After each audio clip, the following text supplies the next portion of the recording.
So what's up mga higala? Good day! Welcome back to my YouTube channel, Ngobs TV Moto Vlog.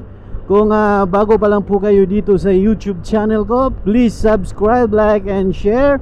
At saka po pala mga higala, kailangan ko pong humingi sa inyo ng suporta at saka tulong para ma-reach po natin yung 1,000 subscribers mga higala. So please tulungan nyo po ako at suportahan po yung YouTube channel ko para lumago po tayo mga higala, no? Pupunta tayo sa Davao City kasi nga kukunin natin yung plate natin, yung plaka sa motor natin, ano? Kasi available na daw yung plaka na nakarehistro nung 2018. So yun po yung instruction nila doon sa may emission center. Actually niyan mga higala, ngayong October na to ang rehistro ko sa motor. Hindi ko pala alam na nandyan na pala yung plate. So unang-una sa lahat, bago ka mag-rehistro ng motor mo, pumunta ka muna sa emission center at saka kukuha ka na rin doon ng insurance mo, policy para sa motor mo. Kasi yung dalawa na yan, yung insurance at saka emission, yan yung pangunahing requirements para makapag-rehistro ka sa motor mga higala. Pumunta ako doon sa emission, hinarang na nila ako kagad, no? Kasi nakita nila yung aking plaka is temporary plate pa lang. So sinabihan nila ako na kailangan daw nila yung plaka ko para maipagpatuloy yung emission at saka insurance policy ko, kasi yun ang kailangan daw ng LTO. Hindi daw nila ino-honor yung temporary plate ko kasi mayroon na daw available na plate sa 2018 na rehistro na motor. Nagtanong ako sa personnel ng emission center. Ang sabi nila na i-try ko daw muna puntahan doon sa company kung saan ko yun kinuha yung motor, baka sakaling nandun na daw yung plaka ko. Yun, pinuntahan ko. Ang sabi ng staff doon sa motor trade na wala pa daw akong available plate sa kanila kasi hindi pa daw ako nag-request. So kailangan ko daw muna mag-request para asikaso nila doon sa LTO yung plaka ko. Sa kasamaang palad, bultuhan daw sila na mag-request ng plaka. So aabot pa daw ng 4 hanggang 5 buwan bago ko daw yun makuha yung plaka ko. So ngayon sinamahan ako ni Junjun na para kunin yung plaka, kasi itong Aerox na ginagamit namin ngayon 2018 din to na nakarehistro. So kita-kits na lang tayo doon sa may Davao City mga higala. So nandito na tayo sa Panabo mga higala, no? So mayroon pala silang bagong building na itatayo dyan, no?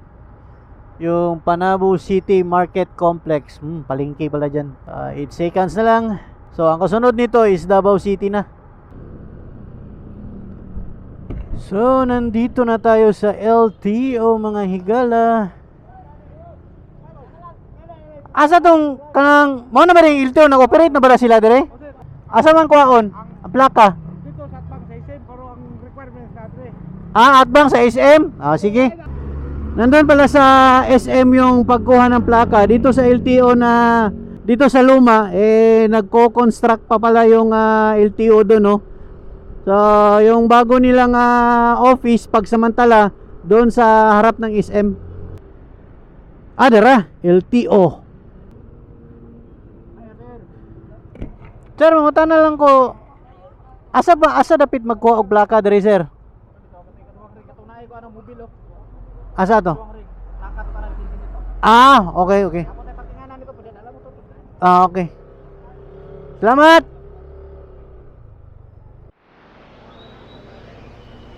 So, ayun mga higala. Naghihintay na lang tayo dito sa LTO, no? Kasi mag-start na daw sila 1 o'clock. So, napakahagard ng mukha natin. Galing tayo sa biyahe. So, ayun mga higala, oh. Nagre-release na ng plaka yung taga LTO. Yan. Tapos, nakakuha na rin tayo ng priority number mga higala. So, nagtanong ako doon kung makukuha ba ngayon yung plaka. Sabi nila, oo, makukuha daw. So, ayun, ayos. May plaka na tayo mga higala. At saka yung Aerox natin. Yan. Ito nga pala si Junjun. Sinabihan na, may jacket ka sir.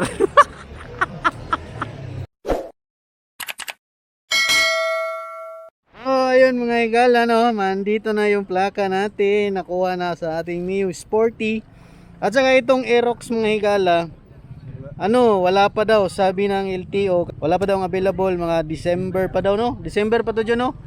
Ito muna itong plaka natin, no? Ayos, nakuha na natin. So, wala nang kaba. At magpaparehistro tayo ng motor bukas. Ngayon wala nang oras kasi magbabiyahe pa, magpapahinga pa tayo. So kita-kits na lang tayo sa Tagum City mga higala. Nakarating na kami dito sa bahay mga higala. Ayan, tatanggalin na natin to. Ito na yung ipapalit natin mga higala, no? Ayan, tanggalin natin to. Excited na ako tong ikabit to mga higala.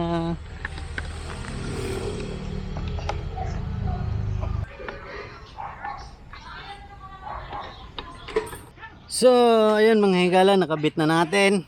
Ayun, oh. Sas, ang ganda ng motor natin, pag meron ng plate number. Yan, wala nang kaba pag bumabiyahe mga higala, no? So, ayun, bukas magpapa-emission test tayo bukas mga higala. So, nandito na tayo sa St. Pio Emission Test Center mga higala, no? So, kunin muna natin yung ORCR natin kasi ito yung unang requirement nila, no? Para makapag emission tayo at saka kukuha ng insurance. Yan. Pa-insurance po ko, ma'am. So, ayun, tatawagin na lang daw yung pangalan natin, So, kailangan pa yan i-stencil. Atas na si Adboy sa inyong lang. Yan niya. Akan eh. Anak ko. Alangan dugdi. So, tapos na stencil yung natin mga higala, no? Yung motor. So, hintayin na lang talaga natin na tawagin tayo.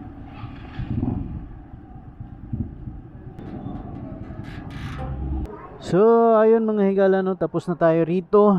So, hindi pa ako nakapagdala ng jacket, no? Ang init-init ng panahon. Grabe. Masisira tuloy yung coatis ko nito. So, diretso na tayo ng LTO mga higala kasi nakakuha na tayo ng insurance at saka emission. So, ang nabayaran ko lahat mga higala is 950. So, 400 yung emission test. Tapos 550 yung insurance. Yan, nandito na tayo sa LTO. So maghanap na lang tayo ng parking. Tapos parehistro. So ayun mga higala, i-inspectionin daw tong motor natin, Di katulad dati na walang inspection. Ngayon meron na. So, ipapasok daw natin yung motor doon para inspeksyonin, para bigyan yung priority number. So, dito yata, no?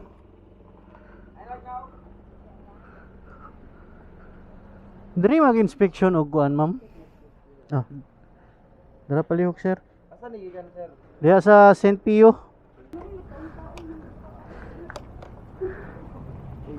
Hilo. Ayun na sir. Kasi Silbato.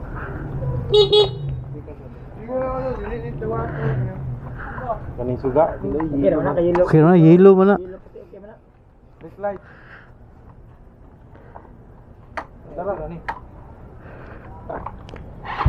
Hi vlog. Ano yung sabi doon sir? Gumisyon ano dyan ha? Ha? Dili man ni apido. Ayan, kuhan sir.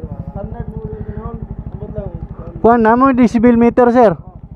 Kailangan mag-decibel meter kay naman tayo kuan. Sige sige. Kinsa may mo kuan? Napasulod sir. Sige. Dire lang may part mo. Sige. So medyo ano tayo dito sa ating tambutso mga higala, no, pero mas maganda na ano talaga ma-inspection kasi may decibel meter naman. So anuhin natin. Dito natin malalaman kung pasado or hindi o bawal o baka palitan o ganun. Mas maganda na yung ganun mga higala. So shout out sa mga intern, no, sa kanila. Shout out. So ayun mga higala, no. Okay yung tambutso natin. Kaso nga lang sinabihan tayo ng LTO kung siya daw yung manghuhuli, huhulihin daw ako. Pero dahil wala siyang decibel meter, hindi niya pwedeng sabihin na bawal o hindi yung muffler ko. Yun ang sabi ng inspection dito sa LTO, ano. So ibig sabihin kailangan talaga ng decibel meter para ma-identify natin kung naglabag ba tayo sa batas, hindi yung patenga-tenga lang, ano. So nandito na nga tayo sa LTO, so magpaparehistro tayo, di ba? Na-inspection naman. At saka nakakuha na din tayo ng number. Pasok na tayo sa loob para makapag-rehistro na tayo mga higala, no. Tapos na tayo mga higala, no. So ito yun na yung resibo natin. Ang nabayaran ko lang is 259 pesos sa ating motor na Mio Sporty. So itatago na natin to. So mura lang, no, ang pag-renew. Ang mahal lang yung insurance at saka emission test lang yung mahal, pero okay na rin. So ayun lang mga higala, madali lang yung pagkuha ng ating renewal ng ating motorsiklo, no. So sa susunod, ang i-renew naman natin is yung license ko. Magdadagdag kasi ako ng code mga higala. So kailangan daw magpa NC3 daw tayo, yung mga driving school, para maka-additional code, tapos exam ulit. So hanggang dito na lang yung vlog ko mga higala. Maraming salamat sa inyo. Please subscribe and support my channel mga higala. Please po, para lumago po tayo mga higala. At ma-reach po natin yung 1,000 subscriber. So thank you mga higala. Sana may natutunan na naman kayo sa aking new vlog ngayong araw na to. So thank you and have a good day mga higala. Bye bye.